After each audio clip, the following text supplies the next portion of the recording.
Okay, so now you've made your purse, you've sewed it together. Now you're going to make the handles, the strap, and this is called an I-cord. And what this is basically this is a circular bit of knitting, if you will. So once you've got that on, then you have the purse. So right now we're going to learn how to make that I-cord. So again, you have your yarn. Again, you want to make your slip knot, and you've got your double pointed needles. You'll see why this works. And so again, you're going to go back to the cast on that we learned before and cast on a total of 5 stitches. 3, 4, whoops, that kind of flipped over. Okay, got it. 3, 4, 5. There we go. So now you have 5 stitches on here. Oh, that did mess up. Let me get this all the way. And the other thing I should say about mistakes is one of the best things I ever did is I worked in a yarn store for a couple years. And so many women came in with a mistake or they didn't know how to fix something. And so I became really good at fixing knitting. So if you ever have an issue, please just let me know. I will be happy to help you. All right, so now you have 5 stitches. And you're going to knit these stitches. Again, you're going to turn it around. You've got your yarn this way. Whether you throw or whether you pick like me, either way, I'm going to pick this one just because it's faster. And again, you're going to stick the needle in there and you're going to knit those 5 stitches. And then once you get all these 5 stitches done, come on, Cindy. Okay.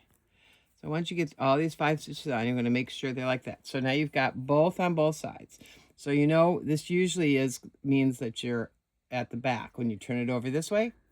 But we're not going to turn it over. We're going to leave it exactly the way it is with those two together. We're going to take all 5 stitches and we're going to slip it down to the end. So now you've got your both tails on both sides. But that doesn't matter because what you're going to do is you're going to take that yarn that's in the back and you're going to knit those stitches. And when you do that, that's going to curl the yarn into a cord. Like that's why it's called an I-cord. And then knit these 5 stitches.